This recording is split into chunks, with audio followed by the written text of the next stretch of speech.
Hello, Hi, Cameron. hi, Xin Wei. How are you? Nice to meet you. Nice to meet you. So we're gonna wait a few minutes for the people to join us, but nice. Great. It'll be a pleasure to talk. Yeah, I'm I'm glad we looking could make forward it to to this time. yeah. So tell me, are you an AME or tell me again your What's AME? sorry, the school. Which program are you in? I'm in what program am I in? I'm in this Global Futures school, I Hello, think. Samantha. Great. Well, we'll have a chance to introduce ourselves in a few Cool. minutes when everybody joins us. Great. Well, there's ASU is a university where people do a mashup of all these different departments. So every Yeah. school has its own unique name All these right. days. Remix.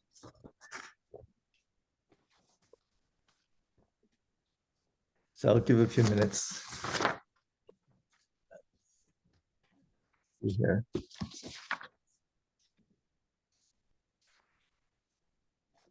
Okay. Oh, Leah. Hi. Let's see here.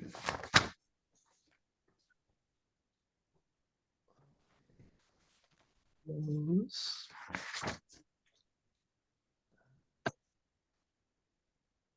Okay.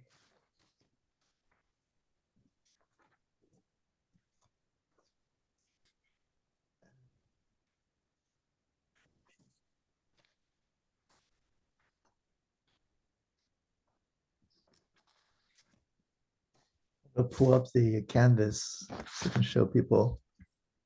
Let's see here. Hmm.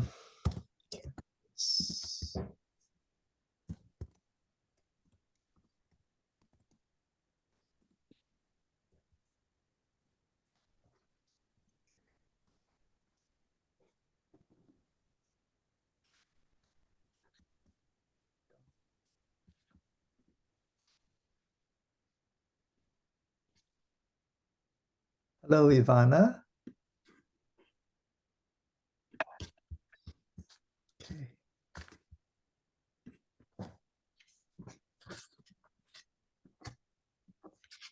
I will put into chat the link to Canvas, by assuming everybody has already been there, of course. I have to do it several times.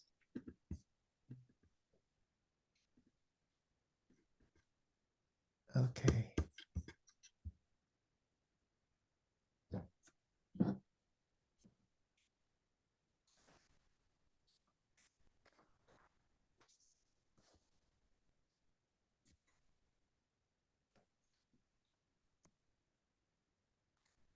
Okay.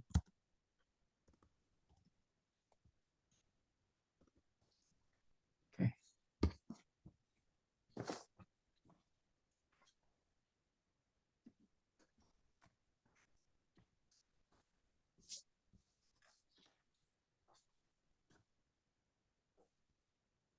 Okay, in a minute I'll start. So let's just start right now. And I'm going to be, first of all, welcome. This is a course on alternate ecologies and economies, alter eco for short. I'm very happy to see you guys. I had already a chat with some of your colleagues yesterday. Um, and first of all, I just want to ask if it's okay with those present if we record this for in Zoom. And what I'll do is I'll share it only with the class. It's basically a way of taking notes. That's okay. If some people aren't comfortable with that, just send me an email. Okay, good. Also, I found it's good practice for when people are talking, if the others, if just whenever you feel like it, just go ahead and type notes into the chat, which will also be recorded for us. It's a quick way to take notes. And it's actually easier to review those things than to look at video. Anyway. So, so maybe what I'll do is I'll start by introducing myself. That gives some more people to check in. But what I'd like to do today is get to know each other, so we can take turns briefly introducing ourselves. Basically, what you wrote in your intros, right? A little bit briefer than that, maybe. Basically, what brought you to this course, and what are your interests? Maybe a little bit about what you're thinking about doing beyond the class and maybe beyond ASU. It just gives us a sense of where you're headed, where you're coming from, where you're headed, where you want to be headed. Basically, the course is pretty simple in terms of the structure. It's these different weekly modules, different themes.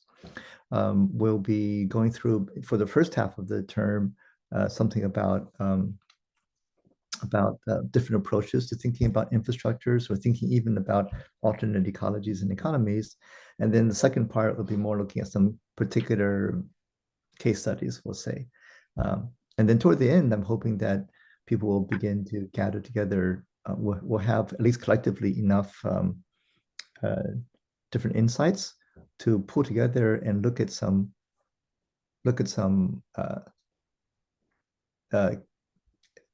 examination of some particular complex system that we can explore together.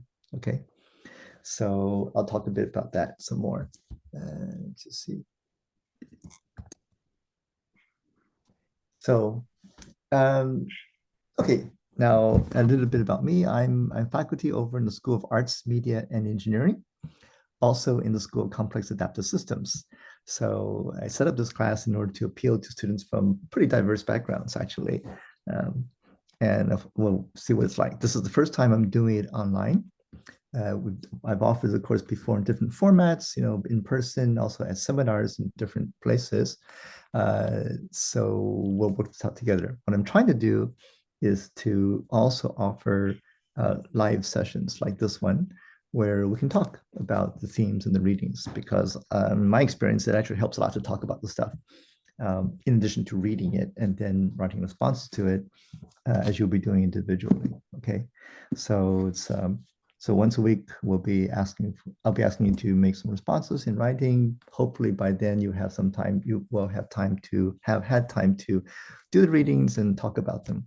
Okay, so this is the setup. And at the end, there'll be a project in the form of something like a paper or a joint project, like putting together an analysis of some complex system. Okay. Any questions about that part so far? Okay. So, background. So I was born in the States. I'm Chinese. My parents came from China. I did math as my formal education, but I've done a really very convoluted path through teaching in art and computer science over the years. I'm the director of this lab called Synthesis at ASU, and with his predecessor lab in Montreal, Canada, the Topological Media Lab, we've done a lot of work over the years in making what we call responsive environments. So that's on the kind of the maker side of things, between art and engineering. Making these environments where as people move, as you move, we can use all sorts of sensing technologies to look at relations that people are forming with one another, physical, corporeal, intercorporeal relationships, also with space and gesture and sound, and use that to basically modify what you see and hear around you. So we can, and we do it in creative ways. We do it by working with dancers. We've done it by working with dancers and musicians, as well as with people from signal processing. So a whole gamut of techniques. Okay, so that's kind of the practical side of things I've been involved with over in the School of Arts, Media, and Engineering. And why? Well, for that, we have all sorts of applications. What the basic motivation has been really, in terms of research, has been thinking about how do we make meaning? How do people make meaning with gesture, individually or collectively? And I don't mean gesture like what I'm doing right now. This is with my speech, but just even gesture by itself without talking, without language. And on a bigger scale, we'll be looking at how people make meaning or make sense of situations in much more complex environments. So some of the applications we've been dealing with over the years have a big range. They range from from working with creative practitioners in the arts, in theater and music, all the way to working with people in architecture and design. And more recently working with, for example, the United Nations and making tools for role playing that helps people in governments and NGOs understand how to work together in the presence of radical indeterminacy. So it's a big spectrum, okay? And parallel to the kind of practical, empirical work, there's been all this conceptual stuff about, well, we talk about unknown unknowns and surprises and indeterminacies, things that we can't predict in principle. That happens all the time in evolution, in biology, in culture, in economics, climate, right? We have some means of understanding from the past, but we can't. It conditions our expectations, yes, but we can't predict. That's the nature of complexity, right? So this course here, well, there's that, and talking about alter ego. We're also thinking about, well, what is the case is not necessarily the only thing that could happen. That there's always alternatives to what is the case. And in particular, thinking about, like, we can maybe think about economies too, but learning about economies just abstractly is not enough. So that's why we said alter ego includes looking at ecologies and economies. And we know very well now, maybe better than 100 years ago, how tightly coupled questions of ecology are to questions of economy, right? And even that's too big. So I thought with this course, we'd maybe focus a little bit more on infrastructures, which is what we're going to talk about today. Okay. So maybe I vamped for enough time to give you guys to check in, and maybe you can start, give you individually time to introduce yourselves. Maybe we can start with you, Cameron, please. Great. Great to meet you guys. I am a transfer student, so this is my first term at ASU. I'm technically enrolled as an undergrad, but I'm in the weird liminal space between graduate student and undergrad, where I'm mostly taking grad classes. I'm working with a professor in the School of Complex Adaptive Systems named Manfred L. Bichler, and essentially the questions around broadly what are the dynamics of human civilization as it pertains to like short-term and long-term resilience and sustainability. So I'm going to begin deeper work with him on that, and my overarching core questions, I guess, is like what are the conditions for the flourishing of all life, and how can we bring that about? And so the questions of sustainability are core to that. And then life is a complex adaptive system, and it intersects with a lot of those. So this course seems really fascinating to me. I looked through the syllabus, and there's a lot of familiar authors as well. But the infrastructure as one of the well, as we kind of read for today, the problematization of how it is both physical structure and the embedded in like social and psychological systems as well. So that's fascinating. I'm probably speaking too much now, but I'm very I think the best description is I'm in kind of liminal space right now and figuring out exactly what's going on. But these are my questions and curiosities. Thank you, and lovely introduction. Thanks. So what do we move to Leah? All right. Hello. My name's Leah. I am entering my second year of my PhD in the School for the Future of Innovation and Society, in the program called Human and Social Dimensions of Science and Technology.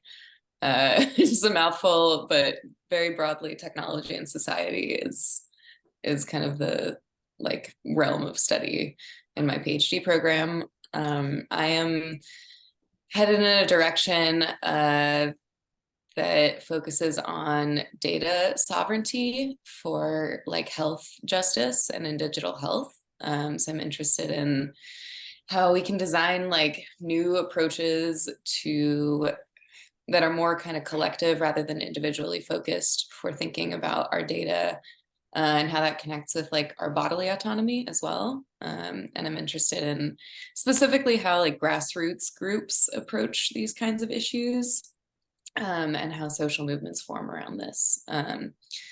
So that's like my research self. I have a background in AI and education as well. I worked in that space before starting this PhD program, kind of also in the social dimensions of that. And I'm also a professional dancer, and so excited to hear about all the work that you've done with like gestures and movement and all of that. And that definitely informs some of the more creative approaches I have to my own work. I dance at a small company in the Tempe area, and I teach modern and contemporary dance. And yeah, that's me. Cool. Great. Thank you for the introduction, Leah. Yeah. Samantha? Hello, I'm Samantha and I'm a junior. My major is digital culture and right now I have a concentration in art. So for me, that means my classes have been pretty much a mix of like anything from like art history to like user experience, or I took an AI class. So I feel like I'm kind of all over the place, but I was interested in this class because it's kind of like broadens my perspective on how all of those things can tie together. I've always been interested in digital media and like design and interfaces. So I'm excited for that. And then I also just like love that AME, like I've learned, has a very diverse selection of like lecture classes. So I'm always interested when there's like a new one that I haven't seen before. So Great, Samantha, and welcome. Tanya, please. Hi, I thought I was going to come in after introductions because I was here yesterday, or yeah, but hi everyone, my name's Tanya. I'm in Columbus, Ohio. I had run my own small company for about 2 decades in finance. And a couple years ago, I went back to school and I got a bachelor's in geographic information science, as well as I took 2 minors in statistics and urban planning at Ohio State. And so I'm working right now in public health. I'm a GIS data analyst and data curator in the College of Public Health at Ohio State. I work in one particular lab that focuses on environmental health and environmental justice. So I'm working on some projects there. And yeah, I think that I think that covers it. Sorry, I got lost. No, it's good. Thank you so much, Tanya. Thank you so much. Great. Stephen?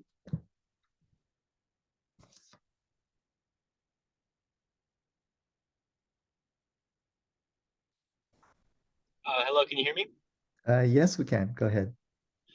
Hello, my name is Steven. I am an animation major, and I'm currently under the animation major whole system.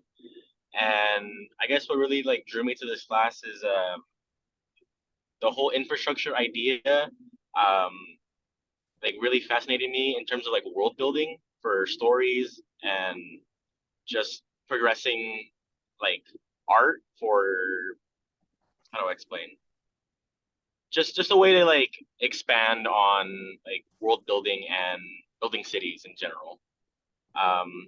I think the whole idea of kind of optimizing like an area really really fascinates me.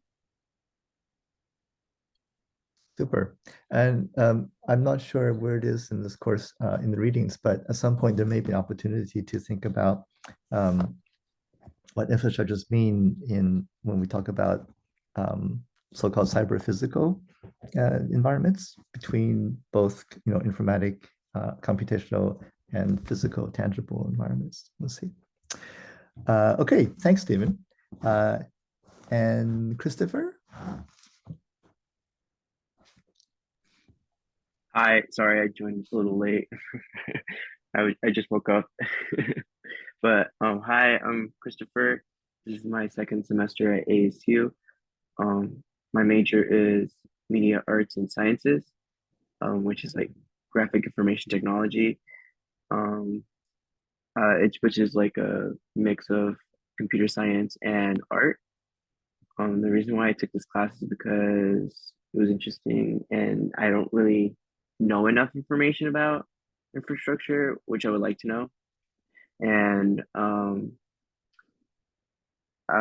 also, yeah, because I joined a club and it sounded like it would relate to this class too, which is Young Democratic Socialist of America. So yeah, that's it.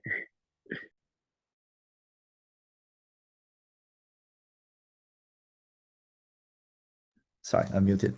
And just to follow up on that, I was wondering if any of you have already looked at, and Christopher in particular, looked at the piece by David Graeber. What is it called? The future, the history of everything. That one book. That's just an introduction, but the whole book is really fascinating. I haven't read that. I've read a lot of the pieces in the book, and it's one of the reasons, I think I mentioned it in my written introduction. I saw that on the syllabus. That made me very excited. I've been really wanting to find people to talk about that book with. And I started going on and on when I first got it, and people get, I don't know. I'm a geek, so like, yeah, we don't want to talk about that. Oh, but we do. I'm really fascinated. I started reading a lot of Graeber's other work as well. So great. So I'm sure there are going to be some interesting cross discussions based on this. Thank you. And thanks, Christopher. Ivana?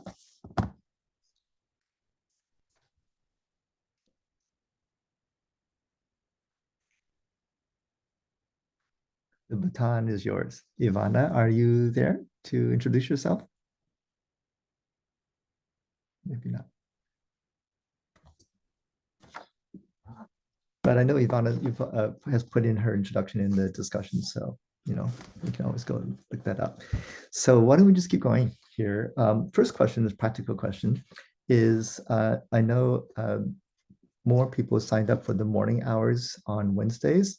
And one of my first questions is if these 7 of you here would be okay with 10 o'clock instead of 9, because that way we might be able to open this to more of the class who were signing up for the morning times, but maybe at 10 rather than at 9. Is anybody not able to come at 10 next week? Not able? Oh, okay. Well, Stephen, Ivana, I can't see you, so I'm just assuming that you're silent, meaning silence means assent for now. Okay, all right. Actually, I can't. I'm going into work right now, actually, at 10. Okay. Yeah, I think from the when to meet, Stephen, I think you might have more conflicts with both Tuesday and Wednesday. Is that right? Both days are bad? Yes. Yeah. You know what, Stephen, but how about if you send me an email just directly and tell me what would be some good blocks of time for you during the week. All right. You're not the only one in that situation. Okay, but just go ahead and proactively email me. How about that? Okay. What I'm going to do is I'm going to send a note in the announcements from Canvas to suggest 10 o'clock. So I won't confirm that until I hear from some people. Okay. And then we'll see. All right. So it'll be good. It might make it easier. Okay. All right, so let's get down to it. So I was thinking maybe the first 2 things. I know for some of you who may have come to the Tuesday session, this might be a little bit of a repeat, but I think in my experience, it always helps to discuss some of these issues more than once. They're not something you just address as a simple problem to be solved. So first off, I was thinking of asking what people think of could be meant by a system. And before we talk about infrastructure, I mean, for this week, talk about infrastructures, but maybe backing up to maybe slightly more general category, thinking about what a system could mean, first of all. So if somebody has some idea of how to characterize a system or give us examples of systems, as opposed to things that are not systems, what do you say?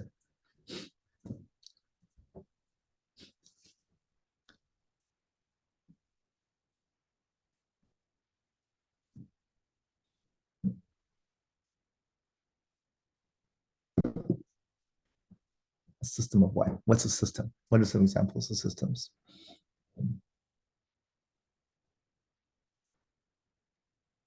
Kick us off with an example, like our body is a system, biological systems. Biological systems. You know what? I'm going to type up notes in chat. That always helps.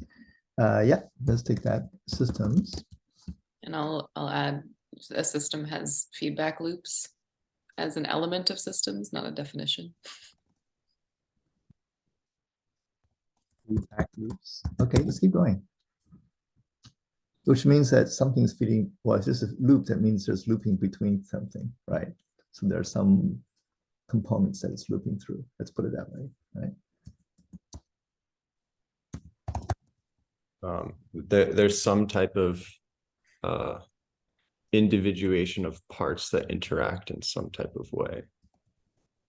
Broadly, it could be like some type of like causal interaction, or like a spread of information, or I'm curious what other types of interactions.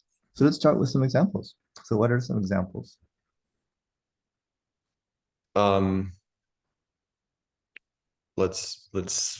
We can continue on the body example. Mhm. You could consider various pieces of the body that interact. So that's like, we can take the various organs, and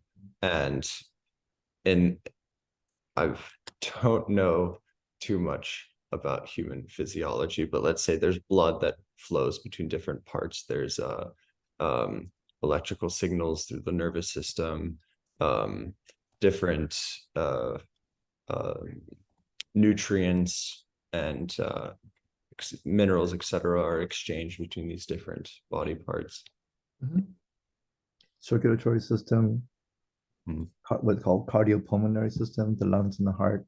Okay, it says nervous system, they're all called systems. Okay, this is living systems. What about other examples not from the body? What do we call systems?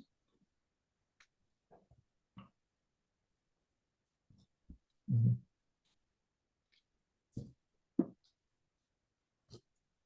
Just in everyday life, systems that you see in everyday life. Like the transportation systems. Cool. Transportation system. And what does that include for you? Let me say that, Samantha. Like the buses and the highways and everything that can include people, like people and things flow in a space. That was going to be a keyword for us. The flow of people in a physical space, geographic space. So, okay, is to transport people. Also to transport goods, of course. Okay.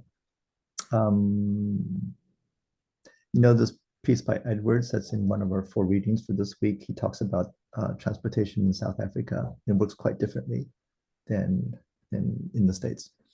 Okay, what's another example of a system? Let's take one that's less material, food production. Thank you, Tanya. So food production. Well, we'll speak to that then. In terms of food production, what's involved in the food production system? Okay, so you have the agricultural aspects themselves, right? So that you have producers, and I typed in production, and now I think maybe I mean more broad too. So in food production, you have this like interaction between human systems and biological systems, ecological systems, because we're working with like within a natural system of, our food has to be grown, right? So there's like the impacts of what we need there. So, soil, water, sun, right? And then you have a kind of organized agricultural system, which actually butts up against the financial systems. When you start thinking much larger, you know, it's easy to think about a farmer growing food for a local community. That's a really small system that can be confined, but that's not really how we do it. And so, yeah, so you end up with these, like, you know, you're connecting with distribution systems and finance and so forth. That was a lot.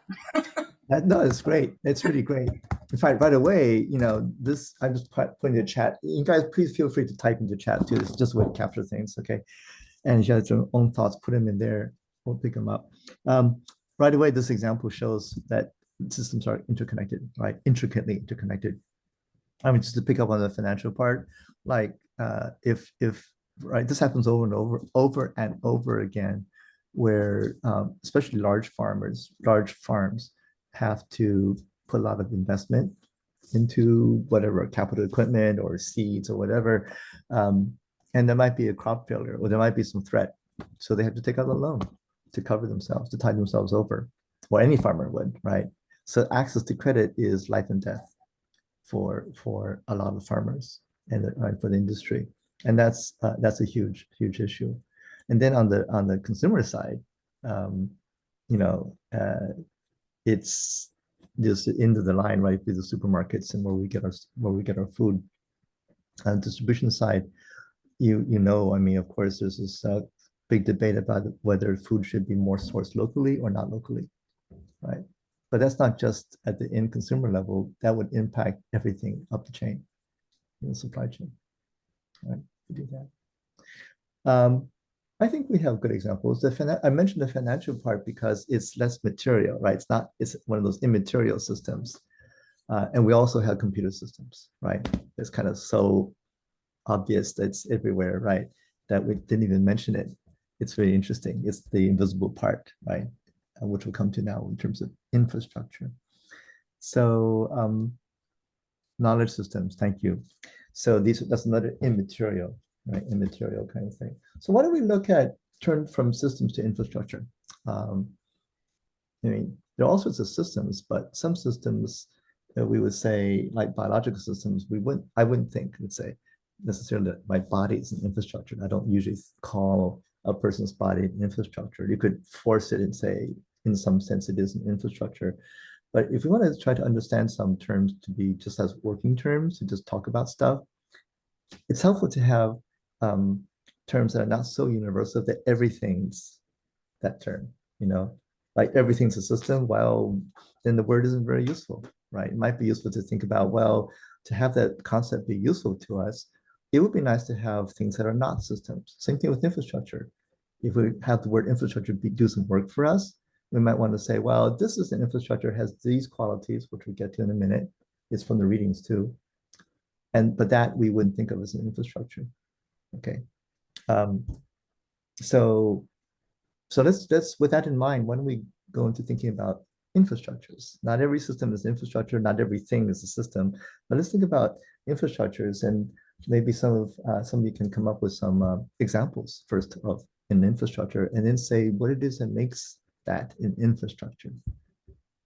Well, I'm curious about whether, well, first, what are things that are examples of not being systems?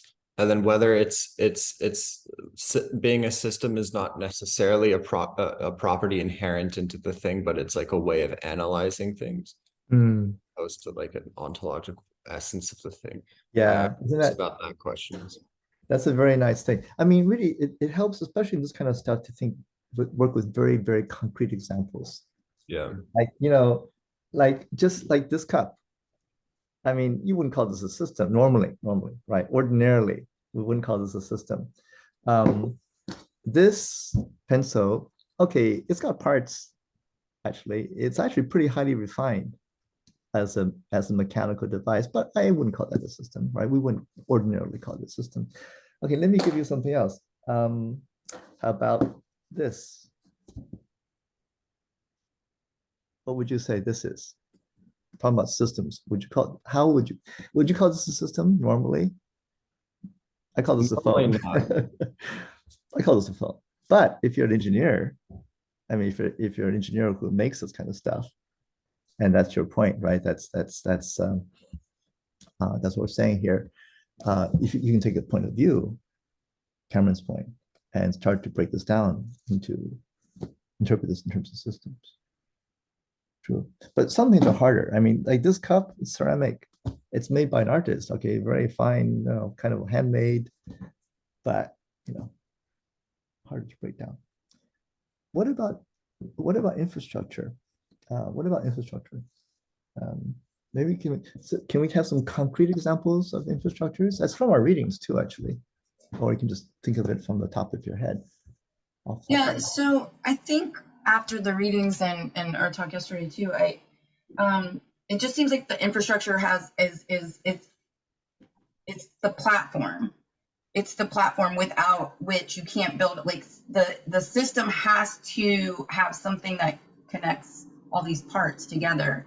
And the infrastructure is that platform that does that. So like you mentioned the body not being a system, but then I put it in the chat too, but I was thinking, well, it's not an infrastructure, excuse me. But in the body, there is an infrastructure, right? We have cells. We can even break that down further. But one of the things I've read a lot about is like the basis of life itself being the cell wall, right? Like without that lipid wall, we wouldn't have life until that happened, until that emerged. Life couldn't emerge. And so to me, that feels like, well, that's an infrastructure. That's like a fundamental platform on which a system can be built. Yep. Yep. This is a very nice beginning. Okay. So that makes me think of this piece. It's a very short one. It's a 4-page piece that's in our readings, right? Where I say 8 points on infrastructure architecture. Okay. And it talks about some qualities. This is for architects, all right? And of course, architect's point of view maybe is going to be different than a doctor's point of view or from an ecologist's point of view, all right?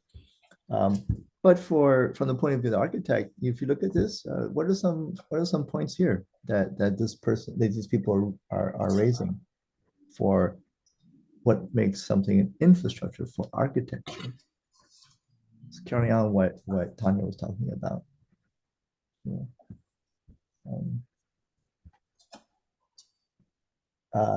Here, let's see. In fact, just looking at the beginning, they talk about railroads, and that's where the term started to be used, according to this piece at least. It was talking about how the term infrastructure was applied in that case to the earthwork that needed to be done on top of which you could put the rails for the trains. Okay.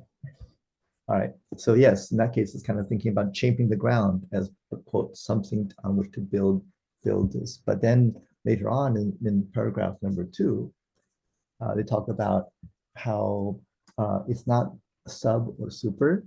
It distinguishes infrastructure from sub and super, like the basement, okay, the basement or foundation of a building. But infrastructure for an architect, a modern architect, means something different than merely positional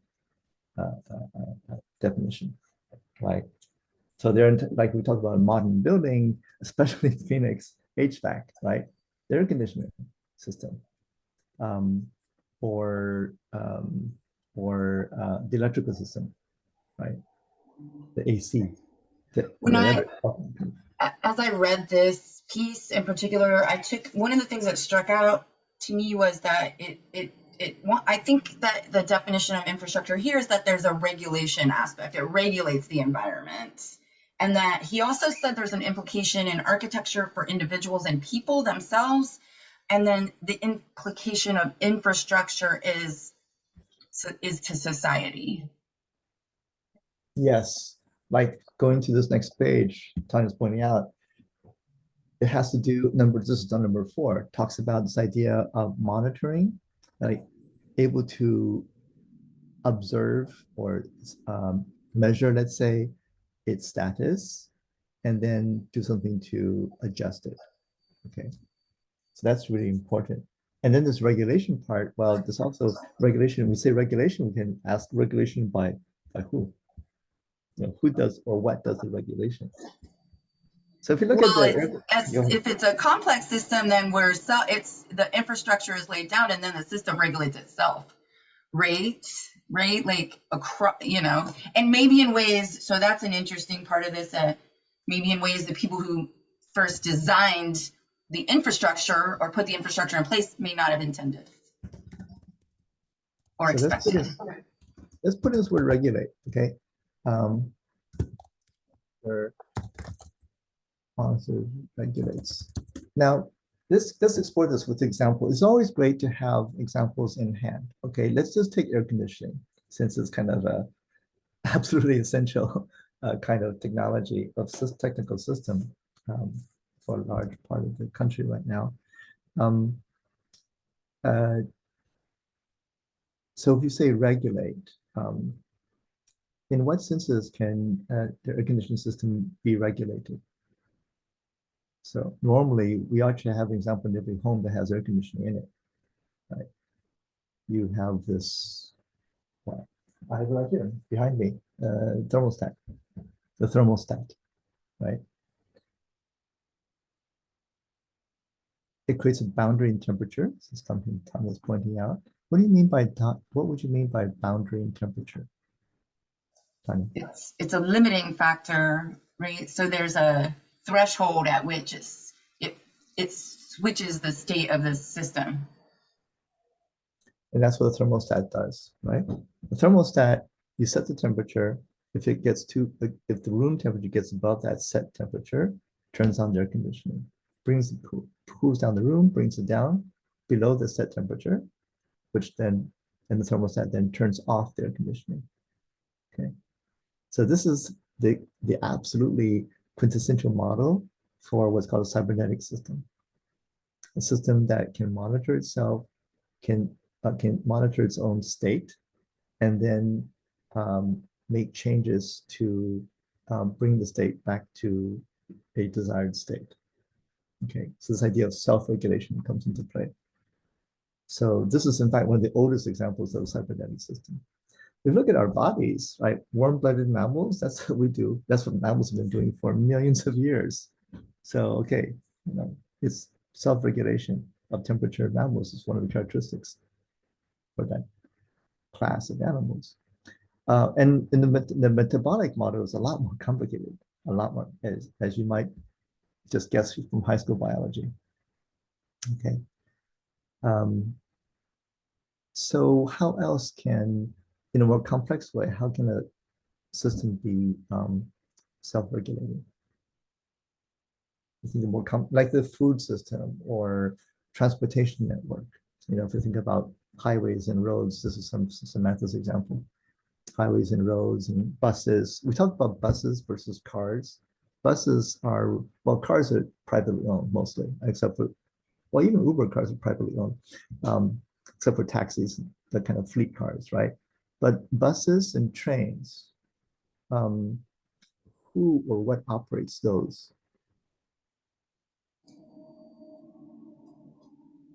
A municipal body, perhaps the state. It could be public entity like the municipal body, or it could be private company, but it's not an individual human being. Yeah, these are legal persons, not individual human beings. So we talk about regulation in this sense of the transportation, we'll call it transportation system for now. Okay. What's being observed and what is regulating?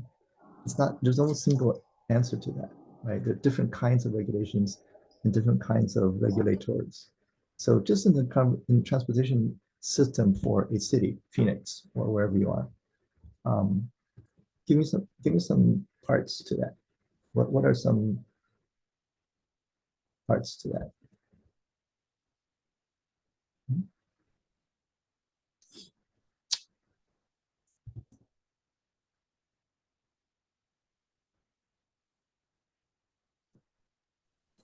I mean, initially there's some type of economic system going on, either with payments of when you enter the bus or the light rail, or from individuals or from government or kind of city subsidies of the transportation. And if there were to be either a lot of funding or very little funding, that would then affect the dynamics of that system. So that's the financial part of it, which is going to be interesting because it brings in another system altogether, which is tightly wedded to how this functions for public things. Fine. Let's start with something before we go there. Individual labor. This is Leah. Leah, why don't you just speak your comment? Yeah, I was just, I had to put headphones in, so I might sound a little fuzzy now. But I was just thinking another piece of that system is just the individual labor that goes to like bus driving, train driving, how people's schedules get set. That is part of like a more regulating system. All the labor pieces, if there's a union involved, that's another element of that system. You know, we're going kind of in the middle out, so it's kind of hard to say. Regulating, you should ask me, well, regulating what? You know, what are we regulating? Regulating people's time, regulating the money flow. What are we regulating? So if we say talk about regulating the flow of people, after all, Samantha's example was moving people, right? It's about moving people around, first of all. Moving goods too, let's say moving people. If we talk about regulating the flow of people, and flow is another keyword that comes up in the system cities reading that we have for this week. Okay, flow. So let's talk about the flow of people. The flow of people. So if we say regulating the flow of people, how is that monitored in the transportation systems that we have in the regular American cities? The flow of people. That's a trick question, actually. No. I mean, when can we monitor the flow of people in a transportation network? How? I think I'm thinking of like the subway system where like you have your like Metro card and like you tap and that's how you like they kind of know where you're like maybe going, where you enter, but they don't really know. After that, it gets kind of like tricky. Yeah, if it's a system like that, yes, right, got tickets. But for drivers, I mean, private cars on highways, No one's monitoring. Not in a short term, you know, over long term, perhaps, yeah, we could say there's data collected, right, at times. But in general, that is very much self-organizing. So that is tied really closely to the infrastructure that's there, what that capacity is, and how that's laid out, what the connectivity is, et cetera. okay. Already, this is bringing in really interesting questions, right? Like, if we want the system, in this case, the highways and subways, and we wanted to regulate or its functioning, let's say that like traffic jam, avoiding traffic jams and laminar flow of highways, cars on highways versus carrying capacity on trains, et cetera. Question might come up, do we need to know who is being transported? Well, no, actually, and we don't want to for privacy reasons, right, et cetera. And then Tanya's point is, are we talking about over what period of time? Short term, long term, over weeks, months? I mean, if you look at just GPS on a smartphone, it'll tell you, right, where the traffic is slow. That's interesting, right? That gives us this kind of synoptic view, kind of God's eye view on the situation. Talked about yesterday. But who is it informing? It's informing. This is informing the driver. Okay, it's not necessarily used for highways to change the on a global scale, like how many cars are allowed into the highways, except in certain points, like some turnpike, New Jersey. Yes, they do that. They regulate that way. Versus the subway system, right, which is a lot more controlled from a master point of view. Yeah. Christopher, comment. What's your comment, Christopher? Oh, that I think ADOT, which is Arizona's Department of Transportation, does monitor traffic. I think that's how they used to do it back then. How people without phones back then, like when they were like brick style and you didn't have a screen, people would watch the news or uh like or word of mouth usually tell like you or like it's just like a common thing. People would know like to avoid this area, do like at certain time points because it gets too busy. Yeah. Like Yeah. where you don't have like we didn't have like ways back then. So yeah. It's interesting, isn't it? I mean, you think have the I go, think you're go. right, Christopher, but also it's kind of similar to our thermostat, our thoughts about the thermostat, right? They can collect the information and disseminate the information, but then the individuals are still making decisions on their own. So unlike the thermostat, they can't just flip the switch and adjust the system directly, right? Like it's like they're monitoring, they're taking the information, they're disseminating the information, but then people have to react to that. And that's a really interesting kind of point that you're making about how those information flows as well. So, so then the question, we'll leave it here. I mean, a really important question is like, who's using that information, or who or what is using that information for what purpose, with what intention, and then what is being done with that information. Okay, so going with Christopher's example, with in the old days when just humans standing in front of a bunch of cameras showing the live camera feeds from the highway, they'll say traffic is really backed up, blah blah blah. You want to avoid this, avoid that. And it's interesting there because it's more qualitative, isn't it? It's more qualitative. Just eyeball it, and the person says, "Oh, it's all jammed up." So we don't even need to have a particle by particle information about this so many cars at this span of time, and that's good enough. And it's not explicit in this syllabus here, but one of the ways that we've been doing research and synthesis and the topological media lab has been thinking, well, how can we use computational systems? I just put an editorial here. This is a side comment, okay? Is how can we use computational systems not digitally, not in terms of discrete bits, not in terms of thinking of the world in terms of discrete bits like car, individual, and identify each bit by bit by bit, but instead, how can we think about processes like flow of traffic more qualitatively? And that doesn't mean vague. Qualitatively can be, for example, thinking about flow, the flow of water.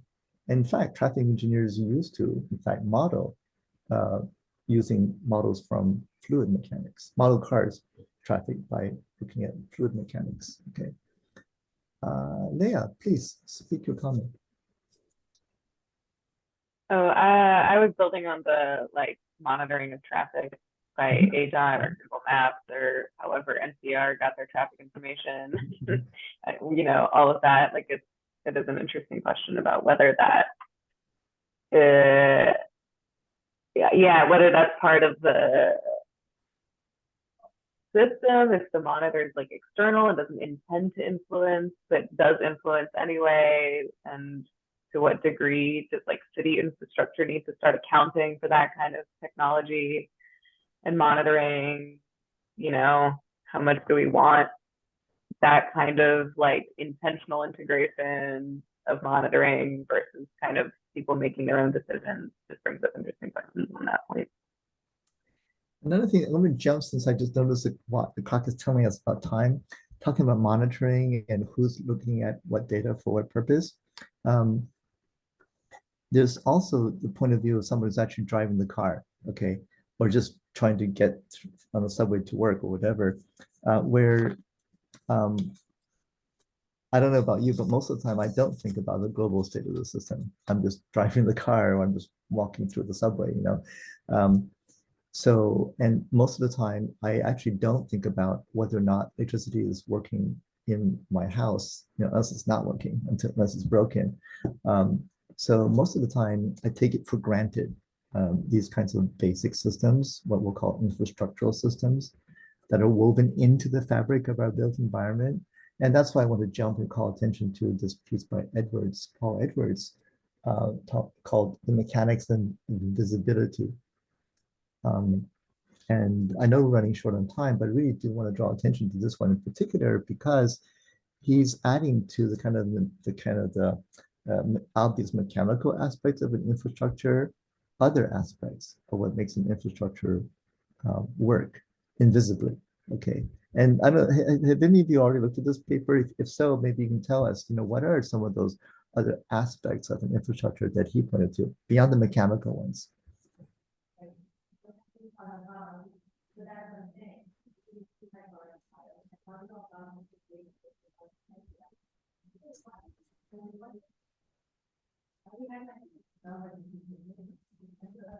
I mean, he gives the example of the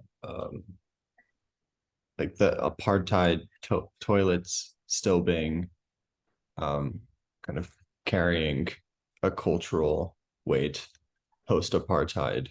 I think, was it near the end, he was describing when his family was living in South Africa and they brought their nanny with them who was black, and the owner of the hotel they were staying at told that the nanny had to use the outdoor toilet even though she was a paying member of the of an individual room, and that had nothing to do with the physical infrastructural aspect. There was a toilet in her room, I believe, but it was just that the legacy or what he says, like the habits that don't die, or what was it, die hard. It's a good example. To give a little recap, I mean, it goes both ways. That because of under apartheid, literally the build spaces were separated, quote, separate but equal and not equal at all. So Black Africans were segregated into certain townships, et cetera, but also basic infrastructure like toilets. They were expected, even when they were working in the white parts of the sector, to use outhouses. Okay, and this persisted even past the collapse of the apartheid government system in social habits. That is, they were even so-called liberal white folks were expecting the Black residents to use the outhouse. That was the story that Cameron's referring to. Okay, so the architecture itself originally was reflecting certain kinds of social norms. Norms, the key word here. Okay, expectations. Later on, also there's a kind of inertia, right? Social norms and influencing how later on, subsequently, people were expected other people to behave, et cetera, et cetera. They're also strong. Earlier in this article, he talks about a less charged example of just driving on the left side of the road versus the right side of the road, right? In America, we drive on the right. I guess in South Africa and Japan, people drive on the left. In some other countries too. Have any of you gone to a country where you had to shift driving to the other side? Okay, if you've done this, okay, well, you survive, obviously. There are these habits of the body that are personal habits that we sort of somaticize external social technical aspects of the infrastructure. Okay, so it goes also. It gets somatized in how the body responds to situations. And then when you go back to the other way of conventional driving, you have to readjust, et cetera, et cetera. Okay, so there's both the personal, somaticized, phenomenological, one might say, habits that allow one to operate within the infrastructure, but also these kinds of larger scale, organizational scale, social scale norms that also enable people to operate infrastructures too. So that's basically the point. Okay, these actually, for Edwards, they're actually part of the infrastructure.